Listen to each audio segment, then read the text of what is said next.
नमस्कार दोस्तों, स्वागत है आप सभी का हमारे YouTube चैनल पर।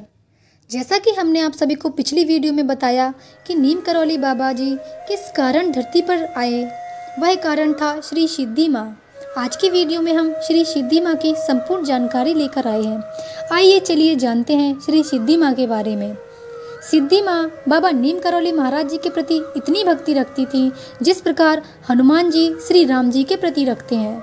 आज भी बहुत से लोग उनके बारे में नहीं जानते क्योंकि उन्होंने जानबूझकर अपने गुरु को सर्वोच्च स्थान पर रखते हुए लाइमलाइट से दूर रहने का फैसला किया था।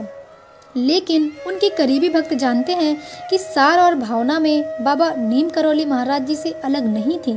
सिद्धि माँ का जन्म 1928 की चैत्र नवरात्रि की 10वीं तिथि को अल्मोड़ा के शाह परिवार में हुआ था। हिंदू पौराणिक कथाओं के अनुसार सिद्धि गणेश जी की पत्नी का नाम है। दिलचस्प बात तो यह है, जब छोटी सी बच्ची के रूप में श्री सिद्धि माँ पड़ोस के गणेश मंदिर में चुपके से चली जाती और मूर्ति की गोदी में बैठ जाती। बचपन में उन्हें स्लेट पर राम राम लिखने की बहुत आदत थी। हनुमान चालीसा का पाठ करना और नाश्ता करने से पहले गंगा जल पीने की आदत उन्हें बचपन से ही थी। एक दिन की बात है कि श्री सिद्धि माँ के परिवार वाले आनंदमयी माँ के दर्शन करने के लिए गए हुए थे। आनंदमयी माँ परम पूज्य भारतीय संत थीं। उनके सामने मीराबाई के भजन की धुन पर नाच रही 5 साल की सिद्धि को उठाया और सबके सामने घोषणा कर दी, यह तो जगत की माँ है। कई साल बाद जब सिद्धि माँ आनंदमयी माँ से मिलने आई तो वह स्वयं चलकर माँ के घर पहुंची, उनसे उपहार मांगा। सिद्धि माँ तो बहुत छोटी बच्ची थी। वह पास की दुकान से जाकर एक छोटा सा खिलौना ले आई और उन्होंने उस छोटे से खिलौने को आनंदमयी माँ को तुरंत दे दिया। आनंदमयी माँ ने उस खिलौने रूपी बंदर को देखा और कहा, अरे ये तो तुम्हारे आराध्य हनुमान जी हैं। उसके बाद आराध्य हनुमान जी से आप सभी लोग समझ ही रहे होंगे, बाबा नीम करौली जी के बारे में बात कही गई है। आनंदमयी माँ के द्वारा 1930 में जब उनकी भक्त 7 वर्ष की हो गई तो नीम करौली बाबा खुद ब खुद उनके यहाँ आए और अपनी भक्त को आशीर्वाद दिया। वर्ष 1930 के मध्य की बात है कि अल्मोड़ा के बाजार में चहल पहल हो रही थी। तभी वहाँ के स्थानीय लोगों ने सहसा धोती पहने और कंबल ओढ़े एक लंबी चौड़ी काया के व्यक्ति को नगर के व्यापारी प्यारेलाल शाही की दुकान पर देखा। इस आगमन के महत्व को किसी ने नहीं समझा, यह और ना ही कोई जान सका। यह तो कोई और नहीं, श्री नीम करौली बाबा ही थे जो साया जी की 7 वर्षीय कन्या सिद्धि को आशीर्वाद देने आए। यह नन्ही बालिका सिद्धि माँ आगे जाकर बाबा नीम करौली जी महाराज की परम भक्त और शिष्या बनी। 16 वर्ष की आयु में उनका विवाह नैनीताल के सुप्रसिद्ध अधिवक्ता श्री तुलाराम शाही जी के साथ कर दिया। बड़े संयुक्त परिवार में सबसे छोटी होने के कारण घर के कार्यों में दिन भर व्यस्त रहना पड़ता था। देर रात जब पूरा घर शांत हो जाता तो वह साधना के लिए बैठ जाती और मानो दुनिया उनके लिए अर्थहीन हो जाती। एक दिन वह परिवार के अन्य सदस्यों के साथ बाबा नीम करौली महाराज जी के दर्शन करने गई, जो उस समय नैनीताल में ही थे। एक युवा दुल्हन होने के कारण वह आचरण में संयम बनाए रखते हुए हॉल के पीछे जा बैठी।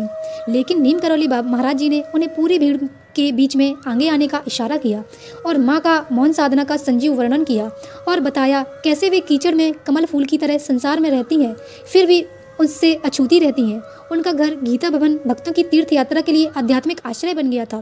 जब बाबा नीम करौली महाराज जी हनुमानगढ़ी में होते थे तो वह सुबह 2 बजे घर से निकल जाती और उनसे मिलने के लिए पैदल चली जाती थी ताकि वह अपने घरेलू कामों को निपटाने के लिए समय पर वापस आ सकें। वहां पहुंचकर बाबा नीम करौली महाराज जी के अनुरोध पर 1 या 2 भजन गाती थी, जिसे सुनकर नीम करौली बाबा की आंखें आंसू से बहने लग जाती थीं। वर्षों से माँ का परिवार बाबा नीम करौली महाराज जी के साथ पूरे भारत में तीर्थ यात्राओं पर जाता रहा और बाबा नीम करौली महाराज जी का उनका परिवार परम भक्त बनता जा रहा था। एक शाम बाबा इंडियन होटल में रात भर ठहरे थे, जिसके मालिक श्री सिद्धि माँ और उनका पूरा परिवार था। रात बहुत अंधेरी थी और बहुत तेज आंधी बारिश हो रही थी। आधी रात को बाबा अचानक माँ की ओर मुड़े, उनसे पूछा, अगर मैं आपसे कहूँ तो क्या आप इसी पल घर को हमेशा के लिए छोड़ सकती हो? बिना एक पल की हिचकिचाहट के माँ ने अपने दोस्त और महाराज जी की भक्ति में निरंतर साथी जीवंती माँ की ओर रुख किया और उनसे कहा कि वह उठकर उनके साथ चली जाएं, इससे पहले कि उनमें से कोई भी आसक्ति में फंस जाए। इसका मतलब नीम करौली बाबा की भक्ति में वह इतनी लीन थी कि अपना घर परिवार को छोड़ने के लिए एक पल में तैयार हो गई थी। 1962 में तुलाराम जी का देहांत हो गया और इस घटना के बाद नीम करौली बाबा जी ने जीवंती माँ को गीता भवन में सिद्धि माँ के साथ ही रहने का आदेश दिया। इसके 1 वर्ष के बाद सिद्धि माँ ने अपने गृह जीवन को सदा के लिए त्याग दिया। जीवंती माँ के साथ कैंची आश्रम आ गईं और आश्रम के भीतरी भाग में रहकर उन्होंने अपना पूरा जीवन बाबा नीम करौली जी महाराज की सेवा में समर्पित कर दिया। सिद्धि माँ के साथ एक और सहयोगी थी श्री जीवंती माँ। नीम करौली बाबा जी ने जीवंती माँ को सिद्धि माँ के कवच के रूप में चुना था। एक दिन की बात है कि महाराज जी ने सभी भक्तों को बताया कि वह इस दुनिया को छोड़ने जा रहे हैं। फिर उन्होंने कहा कि श्री सिद्धि माँ, आप तो बहुत रोती हो। जब मैं सिद्धि माँ को छोड़ूंगा तो उन्हें रोता हुआ कैसे छोड़ूंगा। इससे कहते ही सिद्धि माँ रोने लगी। लेकिन महाराज जी ने कहा कि उन्हें चिंता नहीं करनी चाहिए, वह किसी को भी नुकसान नहीं पहुंचाने देंगे। मतलब उन्हें यह डर था कि श्री सिद्धि माँ अपने आप को कोई नुकसान ना पहुंचा ले। महाराज जी के जाने के बाद, यानी उनके समाधि लेने के बाद, श्री सिद्धि माँ अपने आप को कोई नुकसान ना पहुंचा ले। एक अनन्य अध्याय में बाबा नीम करौली महाराज जी ने समाधि में लीन होने का वर्णन किया था। 9 सितंबर 1973 को पूर्वाहन का समय था। महाराज जी के पास जीवंती माँ और कुछ भक्त बैठे थे। महाराज जी लेटकर अपने हाथ की कोहनी का सहारा लेते हुए एक नोटबुक में राम राम लिख रहे थे। 9 तारीख ऊपर डालकर महाराज जी ने पूरे पन्ने को राम राम लिख के भर दिया। इसी प्रकार 10 तारीख का डालकर एक और पन्ना भर दिया।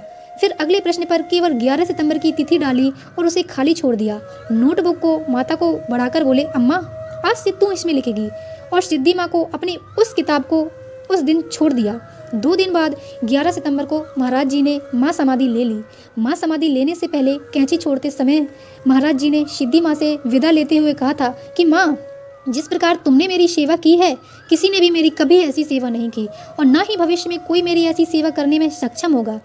आंसू भरी आंखों से नीम करौली बाबा ने सिद्धि माँ को कहा, माँ तू जहाँ रहेगी मंगल हो जाएगा और जो भी शुभ होगा वह तुम्हारे पास होगा। यह आशीर्वाद देते हुए महाराज जी ने सिद्धि माँ से विदा लेते हुए केची धाम छोड़ दिया।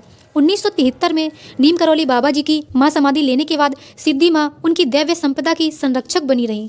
महाराज जी की माँ समाधि के बाद माँ ने उन सभी आत्माओं को सांत्वना दी जो निराश हो गई थीं।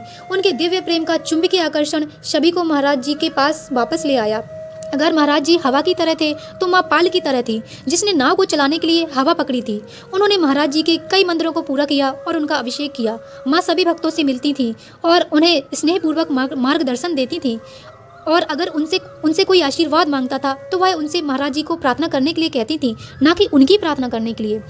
जब से महाराज जी ने अपना शरीर छोड़ा था तब से सिद्धि माँ के माध्यम से वह अधिक से अधिक प्रकट होने लगे। उन्होंने महाराज जी के प्रेम को व्यक्त किया और वह निस्वार्थ अपनी आसक्तियों को त्याग कर उनसे उनकी सच्ची आत्मा से मिलेंगे।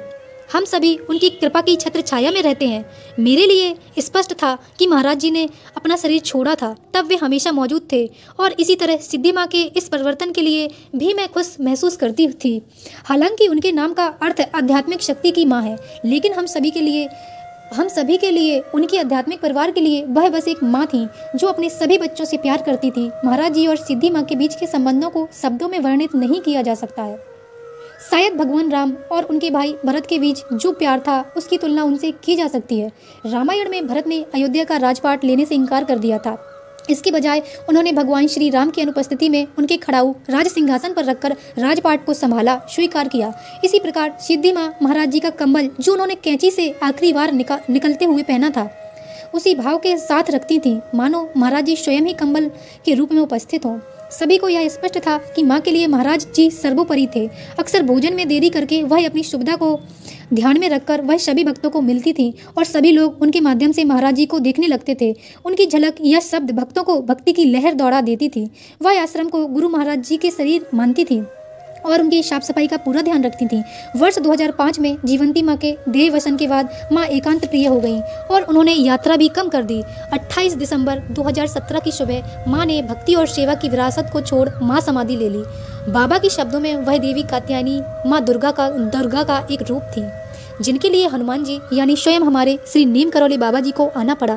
सिद्धि माँ के सम्मान में हर वर्ष उनकी पुण्यतिथि पर नीम करौली बाबा जी के सभी धामों में भंडारा का प्रयोजन किया जाता है, जिसके माध्यम से सभी भक्त भंडारे को पाकर उनका आशीर्वाद प्राप्त करते हैं। आपको श्री सिद्धि माँ के बारे में हमने आज जितना हो सकता था सभी जानकारी दी। एक वीडियो के माध्यम से हमसे जितना बना हमने सारी जानकारी आप सभी को दी। उम्मीद करते हैं कि आप सभी को ये वीडियो जरूर पसंद आई होगी। इसी प्रकार हम नीम करौली बाबा और सिद्धि माँ के बारे में आगे भी वीडियो लाते रहेंगे। हरे कृष्णा, जय नीम करौली बाबा। मिलते हैं अगली वीडियो में।